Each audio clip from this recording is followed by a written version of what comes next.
రాష్ట్రంలో అర్హులైన పేదలందరికీ ఇందిరమ్మ ఇండ్లు మంజూరు చేస్తామని రాష్ట్ర రెవెన్యూ సమాచార గృహ నిర్మాణాల శాఖ మంత్రి పొంగులేటి శ్రీనివాసరెడ్డి అన్నారు.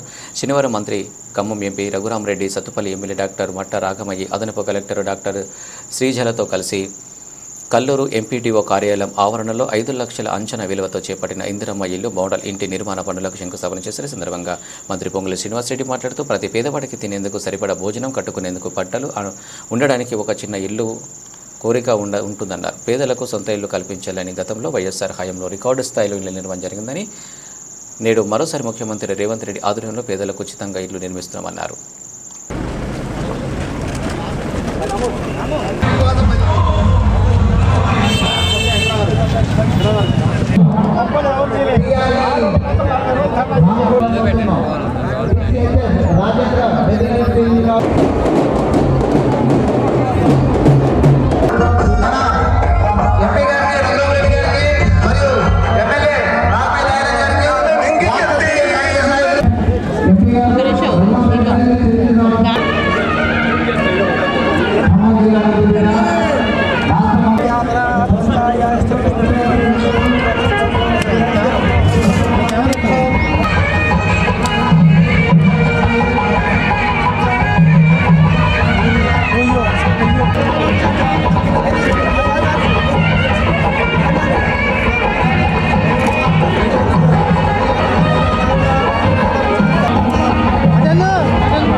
నిన్న మీరు చూశారు అసెంబ్లీలో కళ్ళు దాగిన కోతిలా ఎలా గంతులేశారో, ఎలా దౌర్జన్యం చేయాలని చూశారో. ప్రధాన ప్రతిపక్ష నాయకుడిగా ఉన్న ఆనాటి ముఖ్యమంత్రి, ఈనాటి ప్రధాన ప్రతిపక్ష నాయకుడైన కేసీఆర్ గారు అసెంబ్లీకి రారు, ఏడో ఫామ్ హౌస్ లో కూర్చుంటారు. మొదటిసారి సభ జరిగేటప్పుడు నా కాలికేదో దెబ్బ తగిలిందని రాలేదని చెప్పాడు. సరే, ఆ దెబ్బ ఎందుకు తగిలిందో, ఎట్లా తగిలిందో నేను వివరాల్లోకి పోను. తర్వాత మటుకు ప్రతిసారి గుండె షాక్ చెప్తాడు. మంచి సూచనలు ఇస్తాడేమో అని, మంచి సూచనలు ఇవ్వడానికి అసెంబ్లీకి వస్తారేమో అని నేను ఎదురు చూశా. కానీ అసెంబ్లీకి ఆయన రాలా. ఆయన తొత్తులని పంపించి అసెంబ్లీలో ఏ రకమైన బీభత్సం నిన్న చేశారో మీరు చూశారు. దళితుడని కూడా చూడకుండా స్పీకర్ గారి మీద ఎలా ఆ పుస్తకాలు ఇసిరేశారో ప్రత్యక్షంగా మీరందరూ టీవీల్లో చూశారు. వాళ్ళకి ఇష్టం లేదు, కొత్త చట్టం తేటం వాళ్ళకి ఇష్టం లేదు.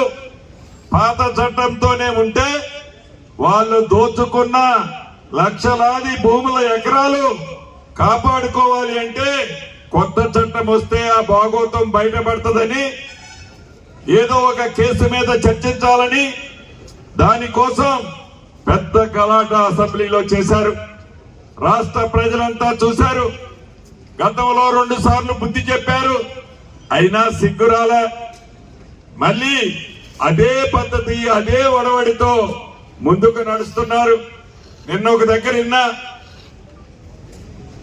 కేటీఆర్ని అరెస్ట్ చేస్తే రాష్ట్రమంతా అగ్నిగుండం అవుద్దట.